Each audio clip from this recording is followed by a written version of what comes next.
வலைக்கும் ஸலாம் வரஹ்மத்துல்லாஹி தஆலா. முதலாக மௌலவி நிசாமுதீன் முனீரி இந்த பள்ளியினுடைய இமாம் அவர்கள் கொள்வார்.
வரவேற்புரை ஆற்ற இருக்கின்ற மதுரை கிழக்கு வட்டார ஜமாத்துல் உலமாவினுடைய தகுதிமிக்க தலைவர் மௌலானா மௌலவி எஸ் அப்துல் கனி பாக்கவி ஹதரத் அவர்களை வரவேற்புரை வழங்குமாறு பணிவன்போடு கேட்கிறேன். அல்ஹம்துலில்லாஹ் அல்ஹம்துலில்லாஹி அல்லதி ஜமஅனா அல்லாஹு ஃபீ ஹாதல் மஜ்லிஸில் கரீம் வ தவஃபகனா ஐ யஸ்மிய ஹாதல் கலாமுல் அலீம் வஸ்ஸலாத்து வஸ்ஸலாமு அலா மன் லா நபிய்ய பஅதா வ அலா ஆலிஹி ஸல்லல்லாஹு அளவற்ற அருளாளனும் நிகரற்ற அன்புடையோருமாகிய எல்லாம் வல்ல அல்லாஹ்வின் திருநாமத்தால் ஆரம்பம் செய்கிறேன். கண்ணியத்திற்குரிய இந்த விழாவினுடைய கதாநாயகனாக தலைவராக இருக்கின்ற அன்பு சகோதரர், இந்த விழா குறிப்பாக சமுதாயத்தினுடைய இளைஞர்களுக்கு ஏற்பாடு செய்யப்பட்டுள்ளது. அதுவும் தமிழ் மாநில ஜமாஅத்துல் உலமா சபையினுடைய வழிகாட்டுதலின்படி இன்றைக்கு சமூகத்திலே பலவிதமான பிரச்சனைகள் தோன்றியிருக்கிறது. சமூகத்தில் உள்ள மக்கள் எல்லாம் மிகவும் தவறான பாதையிலே சென்று கொண்டிருக்கிறார்கள். அதிலும் குறிப்பாக நம்முடைய இளைஞர்கள் வழிதவறி சென்று கொண்டிருக்கிறார்கள். இன்னும் சொல்ல போனால் பொதுவாகவே இன்றைக்கு எல்லா சமூகத்திலும் உள்ள இளைஞர்கள் போதைக்கு அடிமையாகி இருக்கின்ற ஒரு கவலைக்குரிய நிலைமையை நாம் பார்க்கிறோம். அதிலும் நம்முடைய இளைஞர்கள், நம்முடைய இஸ்லாமிய இளைஞர்களும் சிக்குண்டு வழிதவறி சென்று கொண்டிருக்கிறார்கள். எனவே அவர்களுக்கு ஒரு விழிப்புணர்வு ஏற்படுத்த வேண்டும் என்கின்ற எண்ணத்தில் தமிழ் மாநில ஜமாஅத்துல் உலமா சபையினுடைய வழிகாட்டுதலின்படி மதுரை அண்ணா நகர் கிழக்கு வட்டார ஜமாஅத்துல் உலமாவின் சார்பாக இந்த பகுதியில் உள்ள சமூகத்தில் உள்ள இளைஞர்களுக்கெல்லாம் ஒரு விழிப்புணர்வை ஏற்படுத்தும், அவர்களுக்கு ஒரு பயிற்சி நல்லொழுக்கத்தை தருவோம் என்ற அடிப்படையிலே எங்கள் கிழக்கு வட்டார ஜமாஅத்துல் உலமாவுடைய நிர்வாகத்தினர் எல்லாம் இந்த பணியினுடைய தலைவர், செயலாளர், பொருளாளர் எல்லாம் நாங்கள் அறிவிக்கிறோம். இந்த இவைகளையும் இணைத்து இந்த பள்ளியில் நடத்தினால் சிறப்பாக இருக்கும், இளைஞர்களுக்கு ஒரு பயிற்சி நடத்த வேண்டும் என்று நாங்கள் விரும்புகிறோம், அதற்கு தாங்கள் அனுமதி தர வேண்டும் என்று இந்த நிர்வாக பெருமக்களிடம் நிர்வாக பெருமக்களிடம் நாங்கள் அனுமதி கேட்டோம். அவர்கள் தாராளமாக நடத்தி கொள்ளுங்கள். சமூகத்திற்கு அதுவும் குறிப்பாக இன்றைய கால சூழ்நிலையில் இளைஞர்களுக்கு மிக தேவையான விஷயத்திற்காக நீங்கள் விழா நடத்துகிறீர்கள், நல்லொழுக்க பயிற்சி நடத்துகிறீர்கள், நீங்கள் தாராளமாக நடத்திக் கொள்ளலாம் என்று இந்த நகர் ஜும்மா பள்ளிவாசலுடைய நிர்வாக பெருமக்களுக்கு அனுமதி கொடுத்தார்கள். அவர்கள் அனுமதி கொடுத்தது முதலே இன்றைக்கு சிறப்பான விழா, இளைஞர்களுக்கு நல்லொழுக்க பயிற்சி பட்டறை என்கின்ற இந்த விழா நடைபெறுகிறது. இந்த விழாவிற்கு யாரை நாங்கள் தலைவராக தேர்வு செய்ய வேண்டும் என்று நாங்கள் ஆலோசனை செய்தபோது இந்த பகுதியிலே எல்லோருக்கும் அறிமுகமான, இந்த பகுதியிலே எல்லா ஆய்வுகளுக்கும் இந்த பகுதி மக்களுக்கும் மிகவும் தெரிந்த ஒரு மௌலவியை ஒரு நபரை நாம் தலைவராக கொள்வோம் என்று ஆலோசனை செய்த பொழுது உடனே எங்களுக்கு ஞாபகம் வந்தது அதற்கு ஷாவுல் அப்துல் அவர்களை. அதுவும் அவர்கள் சைக்கிமுங்கல வட்டாரத்தினுடைய பொறுப்பில் தலைவராக இருக்கிறார்கள். எனவே அவர்களை தலைவராக போட்டால் சிறப்பாக இருக்கும் என்று நாங்கள் தேர்வு செய்தோம்.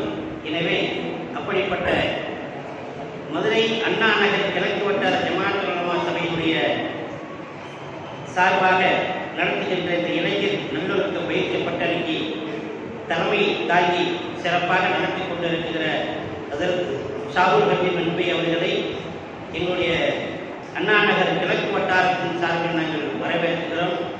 அதேபோல் இந்த பள்ளியினுடைய நிர்வாக மக்கள் ஜமாத்தார்கள் அனைவர்களையும் எங்கள் வட்டார ஜமாஅத்துல் உலமா சார்பாக வரவேற்கின்றோம்.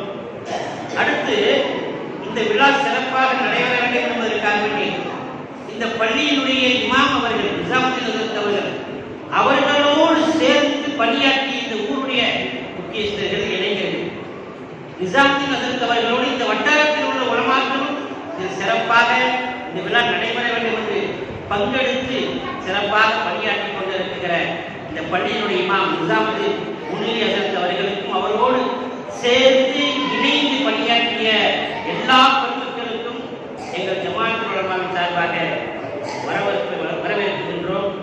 அதே போல இந்த நிகழ்ச்சியினுடைய மிக முத்தாய்ப்பாக முக்கிய நிகழ்ச்சியாக சில முக்கியமான சிறப்பு வாய்ந்த பேச்சாளர்கள் வர இருக்கிறார்கள்.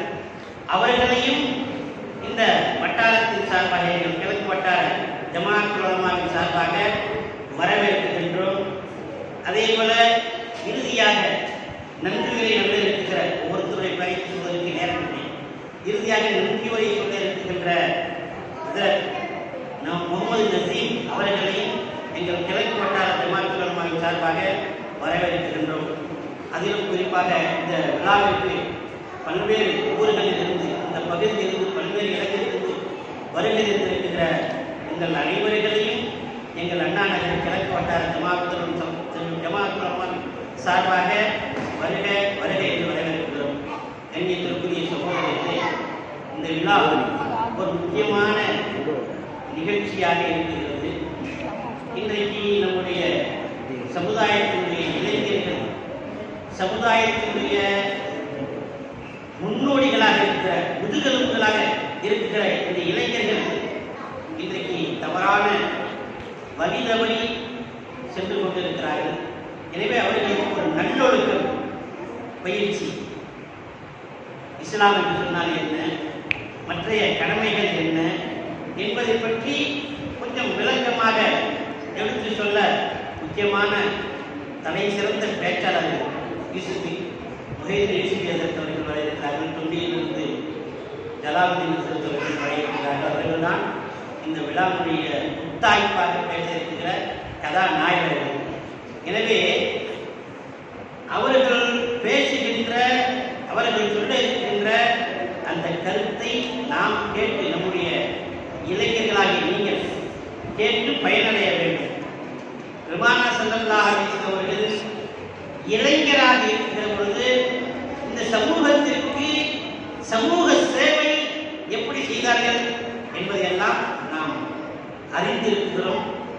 பெருமானார் ஸல்லல்லாஹு அலைஹி வஸல்லம் அவர்கள் இளம் வயதிலேயே சிறு பிராயத்திலேயே எல்லா மக்களிடமும் அவர்களை ஆதரித்த ஆதரிக்காத எல்லா மக்களிடமுமே பெருமானார் ஸல்லல்லாஹு அலைஹி வஸல்லம் அவர்கள் சிறந்த மனிதர், நல்லொழுக்கமுள்ள மனிதர், உண்மையை பேசுகின்ற உண்மையாளர் என்றெல்லாம் பெருமானார் ஸல்லல்லாஹு அலைஹி வஸல்லம் அவர்களை போற்றினார்கள், புகழ்ந்தார்கள். மாற்று மதத்தில் இருக்கக்கூடிய சகோதரர்கள் கூட இருப்பார்கள். அபூஜஹல் போன்ற பெருமர் தலைவர்கள் எல்லாம் சொல்வார்கள், முகமது, நாங்கள் உங்களை எதிர்க்கவில்லை, நீங்கள் நல்லவர் தான். இளம் பிராயத்திலிருந்து சிறு வயதிலிருந்து உங்களுடைய நடத்தைகளை உங்களுடைய எல்லா விதமான நல்லொழுக்கங்களை எல்லாம் நாங்கள் பார்த்து கொண்டுதான் இருக்கிறோம். நீங்கள் இந்த உலகத்திலே சிறந்தவர், நல்லவர் தான்.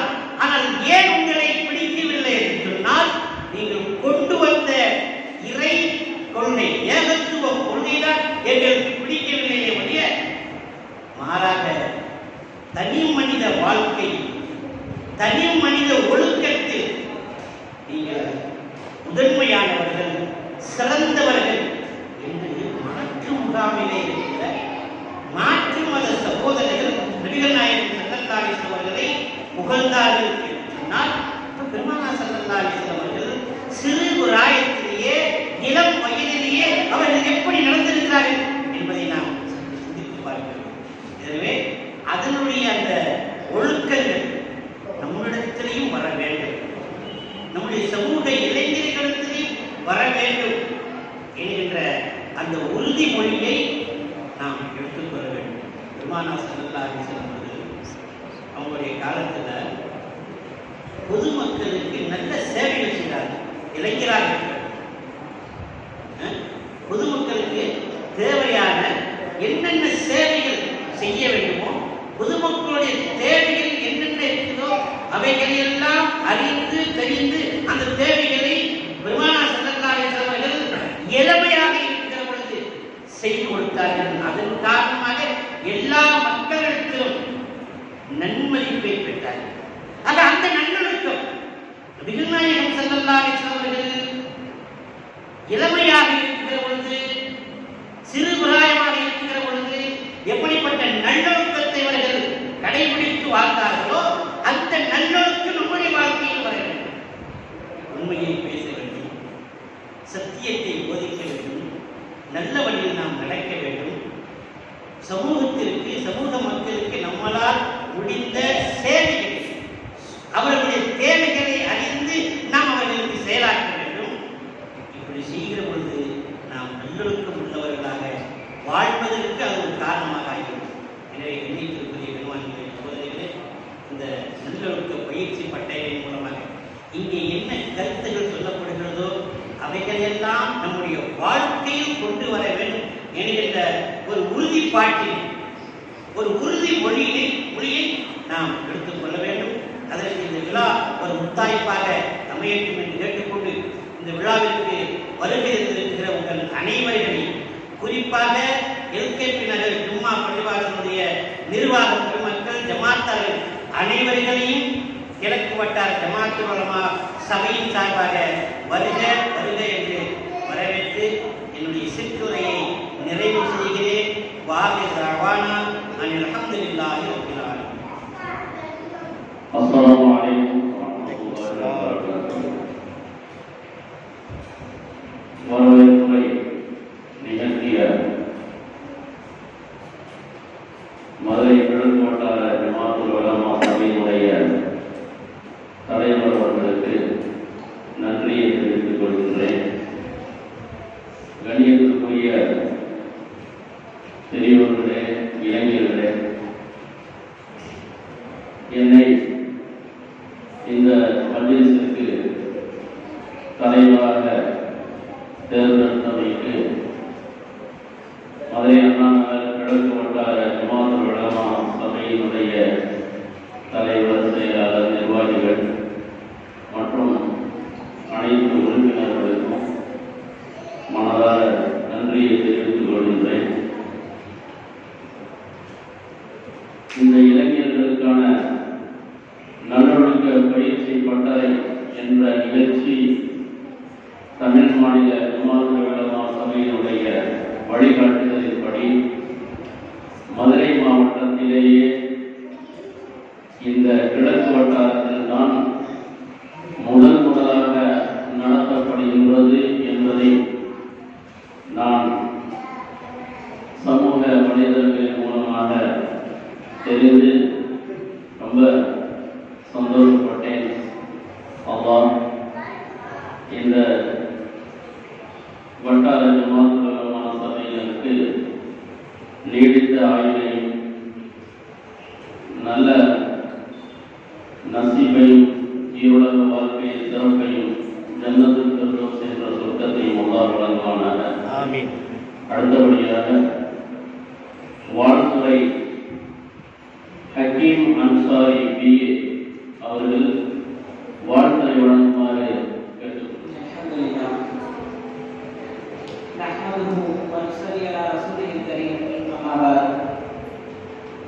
அன்புள்ள சகோதரர்களே, கண்ணியத்திற்குரிய உலமா பெருமக்களே, இன்னொருமை நண்பர்களே, வாலிபர்களே, உங்கள் அனைவருக்கும் என்னுடைய முதல் சலாத்தை தெரிவித்துக் கொள்கிறேன். அஸ்ஸலாமு அலைக்கும் வரஹ்மத்துல்லாஹி வபரகாத்துஹு. அன்புள்ள நண்பர்களே, நாம் இங்கு ஒரு நல்ல நோக்கத்திற்காக அமர்ந்து கொண்டிருக்கின்றோம்.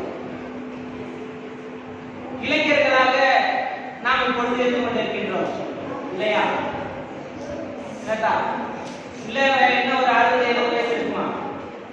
இளைஞர்களாக இருந்து கொண்டிருக்கின்றோம். இப்படியே நம்முடைய வாழ்நாள் கடந்து விடுமா? இல்ல. மறுமையுடைய ஒரு சின்ன நிகழ்வை மட்டும் ஞாபகப்படுத்தி என்னுடைய இந்த சிற்றுரையை முடித்துக் கொள்ளலாம் என்று நினைக்கிறேன். இந்த வாழ்க்கை இப்போ நம்ம இளைஞராக இருந்து கொண்டிருக்கின்றோம். இன்னும் கொஞ்ச நாள்ல நம்முடைய அத்தாவை போல ஆகும். இன்னும் சிறிது நாள் கழித்து நம்முடைய தாத்தாவை போல ஆகும். ஒரு நாள் இல்லாத ஒரு நாள் நிச்சயமாக அல்லாஹ்வுடைய அஜல் மௌத் நம்மை அடைந்தே தீரும். அல்லது ஆக்சிடென்ட் போன்ற விஷயங்களிலோ அல்லாஹ் பாதுகாக்க வேண்டும். ஏதோ ஒரு வகையிலே மௌத்தை இப்பொழுதோ எப்பொழுதாவது நாம் சந்தித்தே ஆக வேண்டும் இல்லையா? அதற்கு பின்னால் கபருடைய வாழ்க்கை எவ்வளவு காலத்தை வாழணும்? ஒரு நாள், 2 நாள், ஒரு 1000 வருஷம், கியாமத் வரையும் அந்த கபருடைய வாழ்க்கையை நாம் கடக்க வேண்டும். பிறகு கியாமத்துடைய நாளிலே ஆதம் அலைஹிஸ்ஸலாம் முதல் இறுதி மனிதன் வரை அந்த மஹ்ஷரிலே இருக்கக்கூடிய அந்த நாள், அந்த நிகழ்வு, அத்தனை மனிதர்களும் ஒன்றாக கூட்டப்படக்கூடிய அந்த இடம் எப்படி இருக்கும்? ஒரே சமவெளி, மேடு பள்ளங்கள் இருக்காது, மரங்கள் நிலங்கள் இருக்காது, மரங்கள் செடிகள் இருக்காது. அந்த நாளிலே அல்லாஹ்வுடைய தூதர் ஸல்லல்லாஹு அலைஹி வஸல்லம் அவர்கள் சொல்கிறார்கள், துதுலா அஷம்ஸு யௌமல் கியாமா, சூரியன் கொண்டு வரப்படும் கமிக்தாரில் ஒரு மைல் அளவுக்கு சூரியன் கொண்டு வரப்படும். இன்னைக்கு சூரியன் எத்தனை மைல் அப்பால இருக்கா? பல ஆயிரம் மைல்கள் அடுத்து இருக்கிறது. ஆனா நம்மளால வெயில் தாங்க முடியல. கொஞ்ச நேரம் போய் ஒரு 12 மணிக்கு ஒரு தாரோட நிக்க முடியுமா? தருங்காலோட நிக்க முடியாது. அவ்வளவு கடுமையாக சூரியன் உஷ்ணத்தை காட்டிக் கொண்டிருக்கிறது. ஆனால் அந்த நாளில் ஒரு மைல் உயரத்திலே இருக்கும். அந்த ஹதீஸ் அறிவிக்கக்கூடிய சஹாபி சொல்றாங்க, ரசூலுல்லாஹ் அந்த மீல் என்ற வார்த்தையிலே அந்த தூரத்தை மைலை நாடினார்களா அல்லது சுருமா போடக்கூடிய குச்சி நாடினார்களா என்பதை எங்களுக்கு தெரியாது. ஏன்னா அந்த குச்சிக்கும் மீன் என்று தான் சொல்வாரு. அப்ப அந்த குச்சியில மீனம் என்று வைத்துக் கொண்டால் எப்படி இருக்கும் அந்த நாள்? அல்லாஹ்வுடைய தூதர் ரசூலுல்லாஹி ஸல்லல்லாஹு அலைஹி வஸல்லம் அவர்கள் சொல்கிறார்கள், ஒவ்வொருவரும் வியர்வையிலே மூழ்க ஆரம்பிப்பார்கள். தன்னுடைய கணுக்கால் வரை, தன்னுடைய முழங்கால் வரை, இடுப்பு வரை அவரவர் அமல்களுக்கு ஏற்ப இன்னும் வாயை சுட்டி காட்டி சொன்னார்கள். ஒவ்வொருவருக்கு அவருடைய வாய் வரை வியர்வை இருக்கும். அவர்களுடைய அமல்கள் சேர்க்க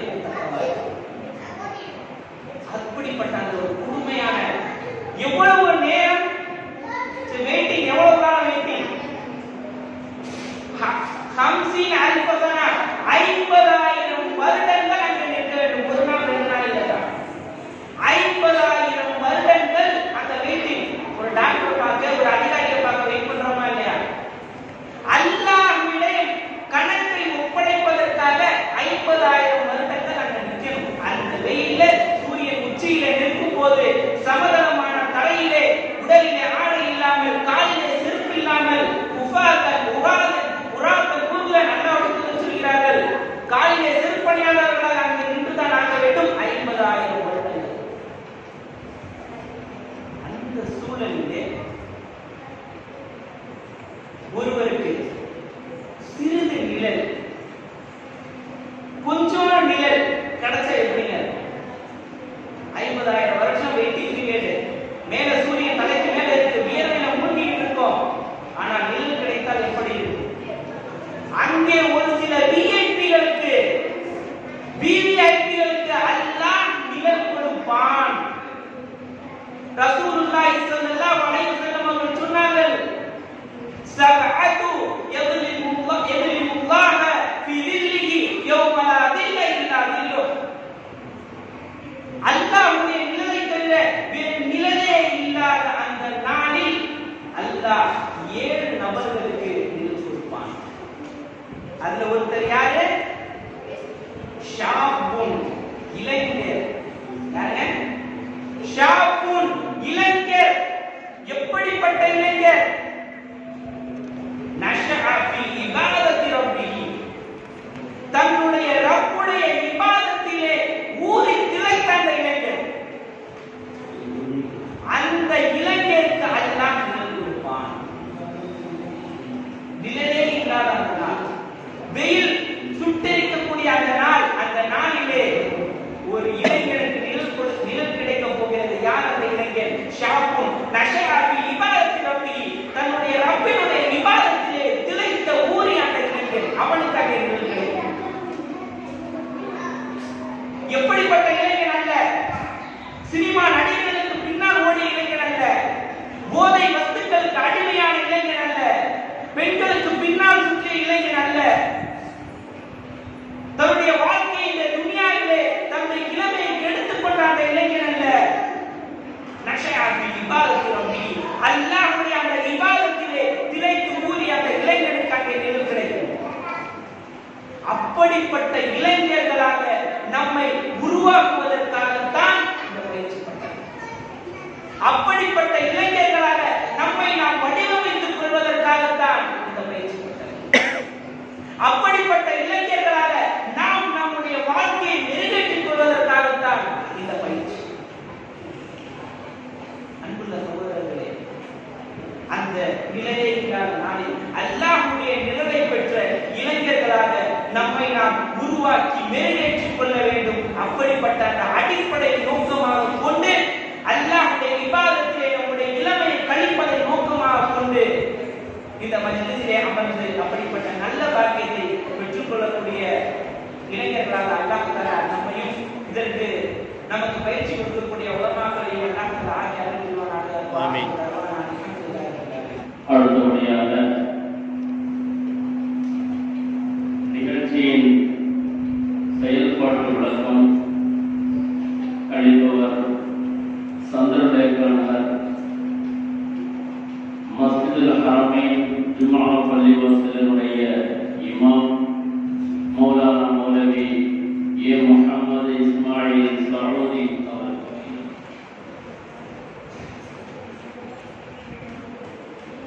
அல்ஹம்துலில்லாஹ், அல்லாஹ்வுடைய அருளின் காரணமாக அல்லாஹ் சுப்ஹானஹு வ தஆலா ஒரு நல்ல தினமுடைய நிகழ்ச்சியை கலந்து கொள்ளக்கூடிய தௌஃபீகை அல்லாஹ் நமக்கு வழங்கியிருக்கிறார். கண்ணியத்திற்குரிய உலமா பெருமக்களே, மேலும் இந்த நிகழ்ச்சியை தலைமையாக நடத்தக்கூடிய அதிர்பார்கள் பெருமையிலே அல்லாஹ் ஜல்லஷானஹு வ தஆலா அவனுடைய தீனை இந்த உலகத்தில் ஒரு பரிபூர்ண தீனாக அல்லாஹ் ஆக்கியிருக்கிறார். அந்த தீனுடைய விஷயத்தில் பல வகையான அமல்களை விஷயங்களை அல்லாஹ் ஜல்லஷானஹு வ தஆலா செய்யும்படியாக சொல்லி இருக்கிறார். அதை நாயகம் ஸல்லல்லாஹு அலைஹி வஸல்லம் அவர்கள் செய்து காட்டியிருக்கிறார். குறிப்பாக ஹஜ்ரத் நாயகம் ஸல்லல்லாஹு அலைஹி வஸல்லம் அவருடைய எல்லா விஷயங்களும் செயல்முறை நடந்ததாக இங்கு இருக்கிறது. எத்தனை விஷயங்கள் நாயகம் ஸல்லல்லாஹு அலைஹி வஸல்லம் அவர்கள் செய்து காட்டினார்களோ அத்தனை விஷயங்களும் இந்த சமுதாயத்துக்கு உண்டான நேரான வழியை காட்டக்கூடிய விஷயமாகத்தான் இருந்து கொண்டிருக்கிறது. நபி ஸல்லல்லாஹு அலைஹி வஸல்லுடைய சொல்லும் அப்படித்தான் இருந்து கொண்டிருக்கின்றது. நபியுடைய ஒவ்வொரு அசைவுகளும் இந்த சமுதாயத்திற்கு நேரான வழியை காட்டக்கூடியதான் இருந்து கொண்டிருக்கிறது. அதன் அடிப்படையில் ஒரு சமுதாயம் கட்டமைக்கப்படுவது என்பது அந்த சமுதாயத்தில் இருக்கக்கூடிய வாலிபர்கள் கொண்டுதான் ஒரு சமுதாயம் கட்டமைக்கப்படுகிறது. ஒரு சமுதாயம் சரியான வழியில் பயணிக்க வேண்டும் என்று சொன்னால் அந்த சமுதாயத்தில் இருக்கக்கூடிய வாலிபர்கள் சரியான திசையை நோக்கி சரியான எண்ணங்களோடு சரியான செயல்பாடுகளோடு பயணித்தார் என்று சொன்னால் இந்த சமுதாயம் சரியான வழியில் பயணிக்கக்கூடியதாக இருக்கும். அதே சந்தர்ப்பத்தில் அந்த சமுதாயத்தில் உள்ள வாலிபர்கள் தடம் மாறி போய் தவறான வழியை தேர்ந்தெடுத்து பயணித்தார் என்று சொன்னால் அந்த சமுதாயம் தவறான வழியை தவறான பயணிக்கக்கூடியதாக மாறிவிடுகிறது. நாயகம் ஸல்லல்லாஹு அலைஹி வஸல்லம் அவர்கள் எதற்கு சொன்னால் ஆரம்ப காலகட்டத்தில் சஹாபாக்களுடைய அந்த பருவங்கள்ல சிறு வயசுல என்ன செஞ்சாங்க அப்படின்னு சொன்னா பலதரப்பட்ட விஷயங்களை சொல்லிக் கொடுத்து வளர்த்தாங்க. இன்னைக்கு நாம இருக்கக்கூடிய இந்த நிகழ்ச்சி இருக்கா இல்லையா, அதாவது இளைஞர்களுக்கான நல்லொழுக்க பயிற்சி பட்டறை.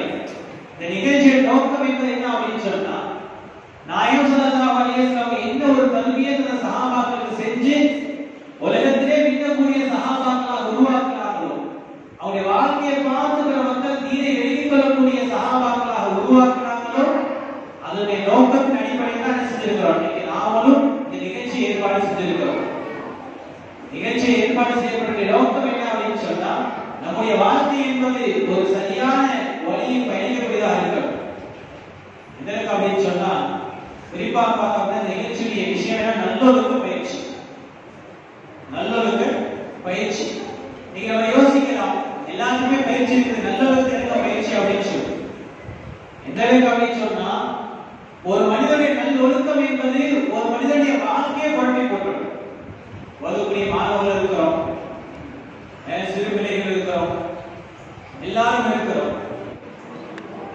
ஒரு மனிதனுடைய ஒழுக்கம் என்பது அந்த மனிதனுடைய வாழ்க்கையை மாற்றக்கூடியதாக இருக்கு. ஒரு தடவை நாயகம் ஸல்லல்லாஹு அலைஹி வஸல்லம் என்ன செய்யறாங்க அப்படின்னு சொன்னா காலையில அதிகாலை நேரத்தில் என்ன செய்யறாங்க, தன்னுடைய சுய தேவைக்காண்டி வெளியே வர்றாங்க. வெளியில வந்தா அங்க என்ன செய்யப்படுது அப்படின்னு சொன்னா நாயகம் ஸல்லல்லாஹு அலைஹி வஸல்லம் தேவையை பூர்த்தி செய்வதற்காக அந்த தண்ணீருக்கு போன்றதான விஷயம் எடுத்து வைக்கப்பட்டது. நாயகம் ஸல்லல்லாஹு அலைஹி வஸல்லம் தன்னுடைய தேவையை பூர்த்தி செஞ்சுட்டாங்க. பூர்த்தி செஞ்ச பிறகு என்ன செய்யறாங்க அப்படின்னு சொன்னா கேட்டாங்க, இது யார் செஞ்சா அப்படின்னு சொல்லி. இந்த தண்ணி எடுத்து வைக்கக்கூடிய இந்த விஷயத்தை யார் செஞ்சா கேட்கும்போது இப்போ சொல்லி பார்த்தாங்க, இவர் ஹாரிஸ் நகர் சொல்லி காட்டினார். அப்போது நாயகம் ஸல்லல்லாஹு அலைஹி வஸல்லம் என்ன செய்யறாங்க அப்படின்னு சொன்னா அவருக்காண்டி துஆ செய்யறாங்க. அவருக்காக என்ன செய்யறாங்க, துஆ செய்யறாங்க. எதற்கு அப்படின்னு சொன்னா ரைசுல் முஃபஸ்ஸிரின் சொல்லக்கூடிய அளவுக்குண்டான இவனுடைய ஒரு பெரிய தரத்துல வரக்கூடிய ஒரு சூழ்நிலையை நாயகம் ஸல்லல்லாஹு அலைஹி வஸல்லம் துஆவால பெற்றுக்கொண்டாங்க. நாயகம் ஸல்லல்லாஹு அலைஹி வஸல்லம் துஆவால பெற்றுக்கொண்டாங்க. காரணம் என்ன அப்படின்னு சொன்னா ஒரு நல்ல ஒழுக்கம், நல்ல பண்பு, பணியை செய்யக்கூடிய ஒரு பண்பு நம்மகிட்ட வரும்போது என்ன செய்யும் அப்படின்னு சொன்னா அது நம்முடைய வாழ்க்கையை புரட்டி போடக்கூடியதாக இருக்கும், நம்முடைய வாழ்க்கையை மாற்றி அமைக்கக்கூடியதாக இருக்கும் என்ற விஷயத்தை தான் நாயகம் ஸல்லல்லாஹு அலைஹி வஸல்லம் சமுதாயம் சொல்லி காட்டினாங்க. அது அடிப்படையில் என்ன செய்வது அப்படின்னு சொன்னா இந்த நிகழ்ச்சி என்பது நமக்கு ஏற்பாடு செய்யப்பட்டிருக்கு. காலை 9 மணியில இருக்கு இன்ஷா அல்லாஹ் ஒரு 2:30 மணி வரைக்கும் இந்த ப்ரோகிராமுக்கு நிகழ்ச்சிக்கு இன்ஷா அல்லாஹ் தொடர்ந்து நடந்து கொண்டே இருக்கும். இது நோக்கம் என்ன, இதுடைய நோக்கம் என்ன அப்படின்னு சொன்னா எதுக்காண்டி செயல்படுத்தப்படுது அப்படின்னு சொன்னா இன்னைக்கு நம்முடைய தமிழ்நாடு ஜமாத் உலமா சபை சார்பாக இன்னைக்கு இருக்கக்கூடிய நம்முடைய வாலிப சமுதாயம் சொல்லுவாங்க இஸ்லாமுடைய கண்ணா இருக்கு. ஒரு கண்ணுதான் என்ன செய்ய மனிதனை சரியான முறையில் வழிநடத்தக்கூடியதாக இருக்கும். கண் இல்லை அப்படின்னு சொன்னா என்ன செய்ய முடியும், சரியான பாதையை தேர்ந்தெடுக்க முடியாது. யாருடைய உதவி இருந்தாலும் அதை என்ன செய்ய முடியும், பயணிக்க முடியும். அப்போ நாம் என்ன செய்யணும், இஸ்லாமுடைய கண்களாக இருக்கக்கூடிய மக்களாக இருக்கக்கூடிய வாலிபர்கள் என்ன செய்யணும், சரியான ஒரு கருத்தியில வந்துட்டாங்க அப்படின்னு சொன்னா இந்த சமுதாயம் சரியாகிடும். என்ற கவலையின் அடிப்படையில் செய்கிறாங்க. முழு தமிழகத்தில் இது போலமான ஒரு நிகழ்ச்சியை ஏற்பாடு செய்து நடத்தும்படியாக நம்முடைய ஜமாத்துல் உலமாவுக்கு ஞாபகப்படுத்தியிருக்கிறாங்க. அதன் அடிப்படையில் மாஷா அல்லாஹ் இன்னைக்கு நாம கூலிக்கக்கூடிய நிகழ்ச்சி இருக்குது, இது நடக்கக்கூடியதா இருக்கு. இது அல்லாஹ்வுடைய முதல்ல பார்த்தோம் அப்படின்னு சொன்னா என்ன செய்வோம் அப்படின்னு சொன்னா அடுத்த நிகழ்ச்சிகளை பார்க்கும் பொழுது நமக்கு வந்து என்ன செய்வாங்க, பல நல்ல விஷயங்களை ஞாபகப்படுத்துவாங்க. குறிப்பாக முதலாவது நல்ல ஒழுக்கங்களை பற்றி சொல்லுவாங்க. நல்ல ஒழுக்கங்களை பற்றி சொல்லும் பொழுது நாம் என்ன செய்யணும், சரியான முறையில கவனமா கேட்கக்கூடியவங்களா இருக்கணும். நம்ம கேட்டுட்டோம். இரண்டாவதாக என்ன செய்வாங்க அப்படின்னு சொன்னா தொழுகை சம்பந்தப்பட்ட விஷயங்களை சொல்லக்கூடியவங்களா இருப்பாங்க. தொழுகை எப்படி இருக்கணும், ஓலை எப்படி செய்யணும், ருக்கு எப்படி செய்யணும், சஜதா எப்படி செய்யணும் மாதிரி தொழுகையுடைய பயிற்சி கொடுக்கக்கூடியவங்களா இருப்பாங்க. அப்படி கொடுக்கப்படும் நாம என்ன செய்யணும் அப்படின்னு சொன்னா அதையெல்லாம் கவனமா கேட்கக்கூடியவங்களா இருக்கணும். நம்ம கவனமா கேட்டோம் அப்படின்னு சொன்னா நம்ம எந்த விஷயத்துல உலமாக்கள் சொல்லி காட்டுறாங்களோ அந்த சொல்லி காட்டின அந்த விஷயத்திலிருந்து ஏதாவது கேள்விகளை கேட்பாங்க. கேள்விகள் கேட்கும்போது நம்ம சரியான அதுக்கான பதில்களை சொல்லும் பொழுது என்ன செய்யணும் இன்ஷா அல்லாஹ் ஒரு ஊக்க பரிசாக இதே மஜ்மால என்ன செய்யணும் இன்ஷா அல்லாஹ் எல்லாருக்கும் ஊக்க பரிசு வழங்கப்படும். எல்லாருக்கும் ஊக்க பரிசாக இதே மஜ்மால வழங்கப்படும் இன்ஷா அல்லாஹ். அதுக்கு பிறகு என்ன செய்வாங்க இன்ஷா அல்லாஹ் இந்த போதை ஒழிப்பு சம்பந்தமான நிகழ்ச்சிகள் அது பற்றி நான் விதிக்கூடிய விஷயங்களை நம்ம உலமாக்கள் சொல்லி காட்டுவாங்க. ஆக இந்த நிகழ்ச்சி இருக்குது எல்லாரும் சொல்லுவது உலமாக்களே மற்றும் நம்முடைய உலகத்தை மாற சொல்லுவது எல்லாத்துக்கும் ஒரு பிரயோஜனமான விஷயம் தான். இந்த நிகழ்ச்சியை நம்ம முழுமையான கலந்து கொண்டு இருக்கக்கூடிய பேசக்கூடிய விஷயங்களை சரியான முறையில் நிறைவேற்றி அந்த வாழ்க்கையில் கொண்டு வந்தோம் அப்படின்னு சொன்னா அல்லாஹ் ஜெல்லஷானஹு இந்த உலகத்திலையும் சரி நாளை மறுமையிலும் சரி ஒரு பரிபூர்ணமாக வெற்றி அடையக்கூடிய ஒரு ஏது தோல்வி அல்லாஹ் கொடுப்பான். கடைசி வரைக்கும் இன்ஷா அல்லாஹ் நிகழ்ச்சியை எல்லாரும் முழுமையானது நிகழ்ச்சி முழுமையான வெற்றி அடைகிறதுக்கு உறுதியாக இருக்கும். பேசுவோமா இன்ஷா அல்லாஹ்.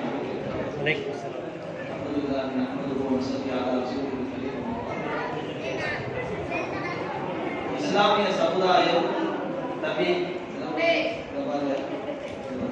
கொஞ்சம் அமைதியா கொஞ்சம் சீக்கிரம் வந்துடும். இன்ஷால்லா இந்த ப்ரோக்ராம் முடிஞ்ச உடனே எல்லா பிள்ளைகளுக்குமே ஒரு பேனா இன்ஷால்லா கொடுத்துருவாங்க. சரிங்களா இன்ஷால்லா? அதனால அமைதியா இருக்கு. ஏன் எங்களுக்கெல்லாம் பரிசு இல்லையான்னு பெரியவர்கள்லாம் ஏற்கிறாங்க. அதனால எல்லாத்துக்குமே இன்ஷால்லா பரிசு இல்லை.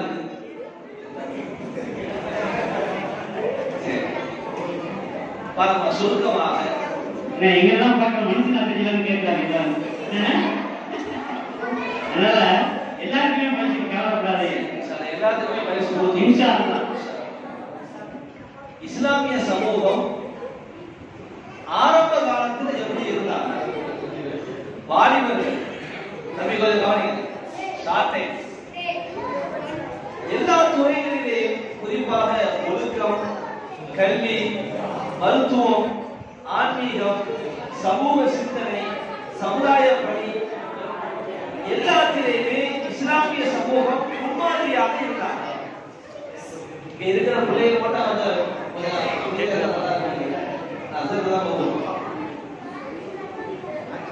அப்ப இந்த இஸ்லாமிய சமூகம் எல்லா செய்திகளிலேயும் வியாபார துறைகளை பார்த்தோம்னு சொன்னா முஸ்லீம் தான் டாப் லெவல்ல இருப்பாரு. சஹாபாக்கள் காலத்துல இருந்து அப்துல் ரஹ்மான் இப்னு அவுஃப் இருக்கிறாரே, இன்னைக்கு எப்படி இந்தியாவுடைய டாப் பணக்காரர்கள் உலகத்தினுடைய பணக்காரர்களை போல அப்துல் ரஹ்மான் இப்னு அவுஃப் உலகப்பெரிய பணக்காரராக இருந்தார். கல்வித்துறையில எடுத்துட்டோம் அப்படின்னு சொன்னா ஸெய்த் இப்னு சாபித் அப்படிங்கிற ஒரு சஹாபி வெறும் 17 நாள்ல 17 நாள்ல ஒரு லாங்குவேஜை முழுசா கத்துக்கிட்டாரு. யூதர் மதத்தை சார்ந்த அந்த மொழியை இன்னைக்கு எப்படி 40 நாள்ல ஸ்போக்கன் இங்கிலீஷ் சொல்றாங்க, அதே மாதிரி ஒரு மொழியை முழுமையாக கற்றுக்கொண்டார். மருத்துவத்துறை எடுத்துக்கிட்டோம் அப்படின்னு சொன்னா இன்றைக்கு இருக்கக்கூடிய மருத்துவத்திற்கு கூட அதனுடைய முன்மாதிரியாக முக்கியமான சில குறிப்புகள் கூட அபூ சீனா போன்ற இஸ்லாமிய மருத்துவர்கள் இருந்தா அந்த டெமோ அதை ஃபாலோ பண்றாங்க. ஒழுக்கம், மனுஷன் எப்படி வாழணும் அப்படிங்கிறதுக்கு முன்மாதிரி கூட இஸ்லாமியர்கள் தான். நீங்க ஒரு சின்ன பிள்ளைகளோட வந்து எழுதிருக்கீங்க பசங்களுக்காக. அப்ப ஒழுக்கம் சார்ந்த விஷயம் நம்ம எல்லாத்துக்குமே தெரியும். ஸ்பெயின் அப்படிங்கிற அந்த நாடு இருக்குது, 800 வருஷம் இஸ்லாமிய ஆட்சி நடந்திருக்குது. அதுக்கு பின்னாடி என்ன ஆச்சு அப்படிங்கறத போக வேண்டாம். அது 800 வருஷத்திற்கு முன்பதாக தாரிக் பின் சியாத் அப்படிங்கிறவருடைய தலைமையில தான், அவர் யார் அப்படின்னு கேட்ட ஒரு வாலிபர், அவருடைய தலைமையில தான் ஸ்பெயினை வெற்றி கொள்வதற்காக போறாங்க. அந்த நேரத்துல அந்த நாட்டை சார்ந்த ஒரு கிறிஸ்தவ எழுத்தாளர் எழுதுறாரு, இவர்கள் எல்லாம் வானத்தில் இருந்து குதித்தார்களா அல்லது பூமியில் இருந்து முளைத்தார்களா? சமுதாயத்துல எந்த பாவமும் இவங்கள்ட்ட இல்லையே, எந்த தவறும் செய்யாம இருக்கிறாங்களே, மது இல்ல, போதை இல்ல, கஞ்சா இல்ல, பெண் அடிமைத்தனம் எதுவுமே இல்லையே, ரொம்ப பர்ஃபெக்ட்டா இருக்கிறாங்கன்னு யார் டிக்ளேர் பண்றா? ஒரு கிறிஸ்தவ எழுத்தாளர் சொல்றாரு, முஸ்லீம் சொல்லல. யார் சொல்றா? யார் சொல்றா? கிறிஸ்தவ எழுத்தாளர் தாரிக் பின் சியாதுடைய அந்த படைகளை பற்றி சொல்லுகிறார். அப்ப ஒழுக்கத்திற்கும் நாம தான் முன்மாதிரியாக ஒரு காலகட்டத்தில் இஸ்லாமியர்கள் தான் நம்பிக்கைக்குரியவராக இருந்தாங்க. நம்மளுடைய ஒரு 50 வருஷம் அல்லது 100 வருஷத்துக்கு முன்னால இந்த வயசுல மூத்தவங்க இருக்கிறாங்க, நீங்க கேட்டு பாருங்க, பொருளாதாரத்தை கூட நம்மள்ட்ட நம்பி கொடுத்து வைப்பாங்க. வியாபாரம் செய்யணுமா நம்மள்ட்ட ஆலோசனை கேட்பாங்க. முஸ்லீம்கள் இருக்கக்கூடிய பகுதிகளில் மாற்று மதத்தவர்கள் வந்தார்கள் என்று சொன்னால் அணிந்திருக்கக்கூடிய வேஷ்டியை, தூக்கி இருக்கக்கூடிய வேஷ்டியை இறக்கி விட்டுட்டு போவாங்க மரியாதையா. இஸ்லாமிய சமூகம் எவ்வளவு டாப் லெவல்ல இருந்துச்சு. எல்லாருமே முஸ்லீமை பாக்குறாங்க, முஸ்லீம்கள் தான் முன்மாதிரின்னு பாக்குறாங்க. வாழ்ந்தா முஸ்லீம்களை வாழணும்னு சொல்றாங்க. அரசியலா முஸ்லீம் தான். இந்தியாவில் குறிப்பாக முகலாயர்களுடைய எத்தனை ஆட்சியாளர்கள் முஸ்லீம் ஆட்சியாளர்கள் இப்படிதான் இருக்கணும்னு காட்டிட்டாங்க. இன்னைக்கு சமீப காலத்துல இன்னைக்கு உள்ள ஒரு ஏறக்குறைய 30 வருஷத்துடைய நம்முடைய நிலைமை என்ன அப்படின்னு கேட்டா, கல்வித்துறையில 0%.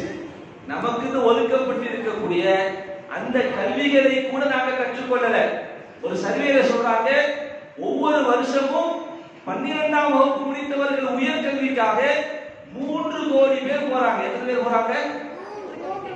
3 கோடியில முஸ்லீம்கள் 15 லட்சம் பேர் தான் போறாங்க. எத்தனை பேரு? 3 கோடி எங்க இருக்குது, 15 லட்சம் எங்க இருக்குது? 5% கூட கிடையாது.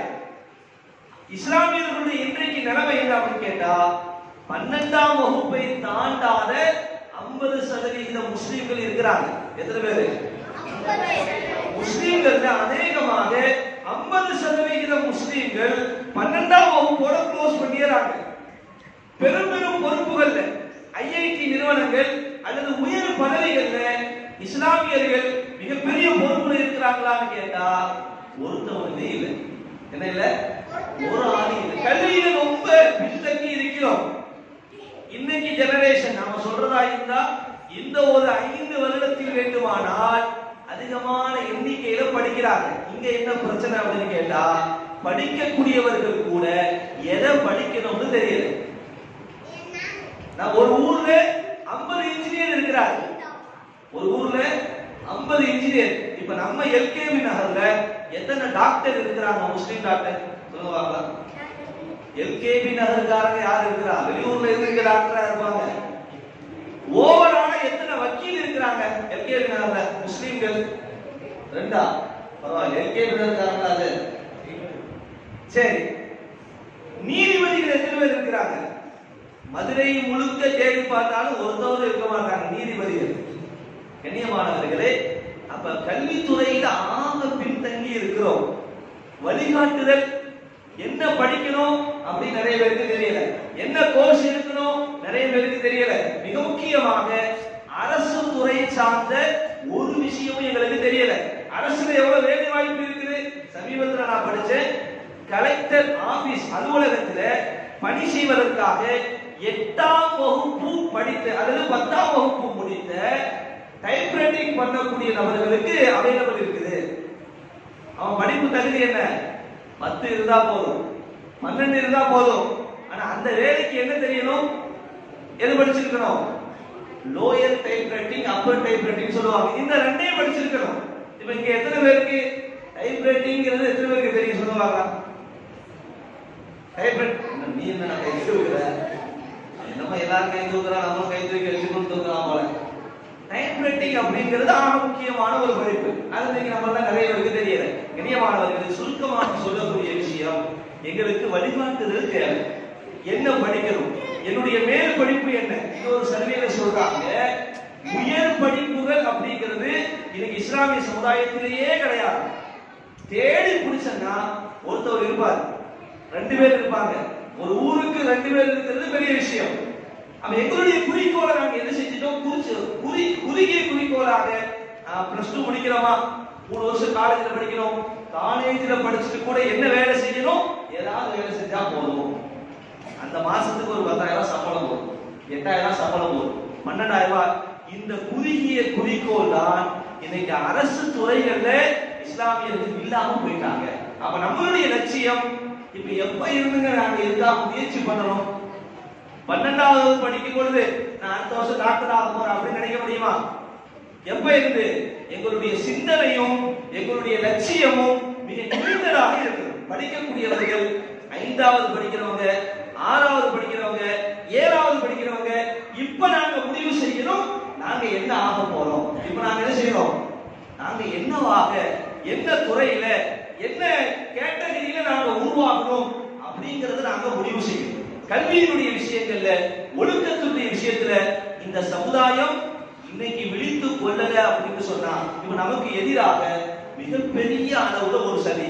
அதிலே மிக முக்கியமாக இன்றைய காலத்துல இஸ்லாமிய வாலிபர்களை குறிவைத்து அவர்களுடைய சிந்தனைகளை அவர்களுடைய சிந்தனைகளை மறுதளிக்கப்பட வேண்டும் என்பதற்காக விரோதிகளால் கட்டமைக்கப்பட்டதுதான் இந்த போதைப் பொருள். போதை, கஞ்சா, அபின், இது எல்லாமே என்ன அப்படின்னு கேட்டா இஸ்லாமியர்களுடைய ஒரு ஆளின் ரொம்ப அற்புதமா சொன்னாரு, போதையை பயன்படுத்துவதனால ஆண்களுக்கு ஆண்மையும் போயிடும், ஆளுமையும் போயிடும். நம்மளுடைய சிந்தனையை மறக்கடிக்கிறான். இவன் சிந்திக்க கூடாது, ஒரு முஸ்லிம் சிந்திக்க கூடாது, அடுத்த கட்டத்தை பத்தி யோசிக்க கூடாது. நாம நினைக்கிற உலகத்தை பத்தி மட்டும் இல்ல, ஆகிரத்தை பத்தி கூட சிந்திக்க முடியாது. போதையினால எவ்வளவு விபரீதம் ஏற்படும்.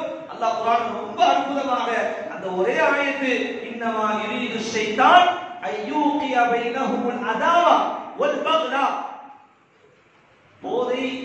போதையை கொண்டு ஷைத்தான் எதை விரும்புறான் அப்படின்னு கேட்டா நமக்கு மத்தியில விரோதத்தை ஏற்படுத்திடுவான், பகைமையை ஏற்படுத்திடுவான். சென்ற மாசத்துல மட்டும் முஸ்லிம்கள் வாழக்கூடிய, முஸ்லிம்கள் நிறைந்து வாழ்ந்த அந்த பகுதியில மட்டும் 3 ஊர்கள்ல 3 விதமான கொலை செய்யப்படுகிறது. செய்யப்பட்டவனும் முஸ்லிம், செஞ்சவனும் முஸ்லிம்.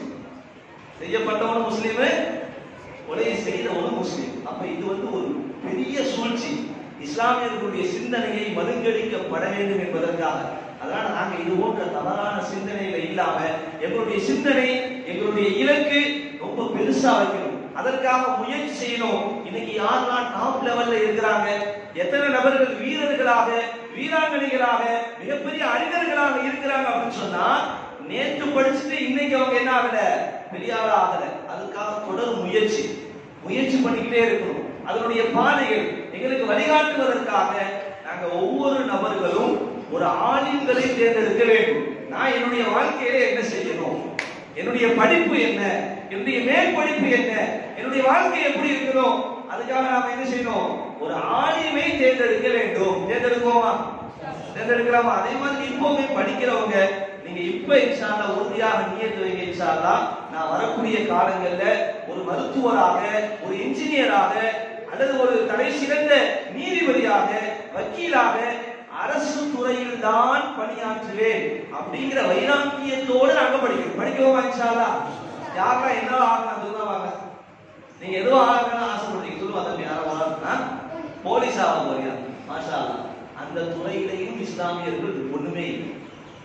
போலீஸ் துறையில இஸ்லாமியர்களை நீங்க பாத்தீங்கன்னு சொன்னா ஒரு எத்தனை முஸ்லீமை எத்தனை போலீஸை பார்க்கிறோம், யாராவது ஒரு ஆள் முஸ்லீமா இருக்கிறாரா? யாருமே கிடையாது. பெரியமானவர்களே, நம்மளுடைய இலக்கு மிகப்பெரிய அளவு வைக்க வேண்டும். காலத்தினுடைய கட்டாயம்.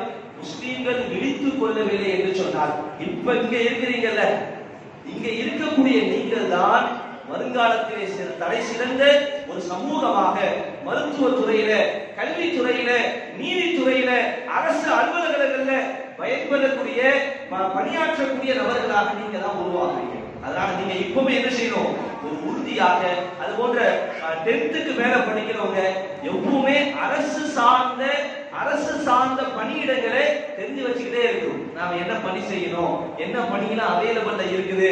அரசு துறை என்பது இன்னைக்கு தமிழ்நாட்டிலேயே எல்லா விதமான சலுகைகளும் கொடுக்கப்படக்கூடிய ஒரு கண்ணியமான ஒரு துறை என்னன்னா அரசு துறை தான். லீவுக்கு லீவு கிடைக்கும், சம்பளத்துக்கு சம்பளமும் கிடைக்கும், மரியாதைக்கு. நீங்க கலெக்டரா நாம என்ன நினைக்கிறோம்னா, ஆனா கலெக்டரா, ஆனா IAS ஆகுறேன், இல்லன்னா IPS, இல்லன்னா கோர்ட்டுக்கு போனா நீதிபதி தான். கோர்ட்டுக்கு போனா அதுக்கு கீழே எவ்வளவு பணியிடங்கள் இருக்கு. மருத்துவத்துறை எடுத்துக்கிட்டனா டாக்டருக்கு கீழே ஏறத்தாழ 17 வகையான படிப்பு அல்லது கூடுதலாக இருக்கும் என்று நினைக்கிறேன்.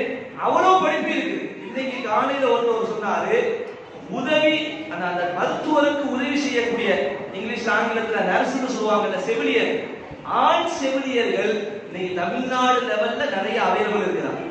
ஆனா துரதிர்ஷ்டவசமாக முஸ்லிம்கள் யாருமே அந்த துறையை படிக்கிறதே கிடையாது. எங்களோட திருநெல்வேலியிலேயே மொத்த ஓவராலா திருநெல்வேலியில ஒரு பகுதியில முஸ்லிம்கள் அதிகமாக வாழக்கூடிய பகுதியில அந்த துறையில 2 பேர் தான் படிக்கிறாங்க. எத்தனை பேரு? ஆனா அதனுடைய சம்பளம்னு பார்த்தா ஸ்டார்டிங் சம்பளம் 40,000 வரும். நான் எதுக்காக சொன்னா, இது எல்லாம் நாங்க தெரிஞ்சு வச்சுக்கிறோம். அதுக்கு ஒரு வழிகாட்டுதல் நிகழ்ச்சியாகத்தான் எங்களுடைய இந்த கிழக்கு வட்டார ஜமாத்துல் உலமா சபை அதை முன்னிட்டு செய்து கொண்டிருக்கிறது. உங்களுடைய எல்லா காரியங்களிலேயும் இங்கே இருக்கக்கூடிய வாலிபர்கள் அவர்களுடைய கல்வி சார்ந்த, அவர்களுடைய பொருளாதாரம் சார்ந்த, அவர்களுடைய சிந்தனைகளை சரியாக்கக்கூடிய அனைத்து வேலைகளையும் இன்ஷா அல்லாஹ் எங்களுடைய வட்டார ஜமாத்துல் உலமா சிறப்பாக செய்து கொண்டிருக்கிறது.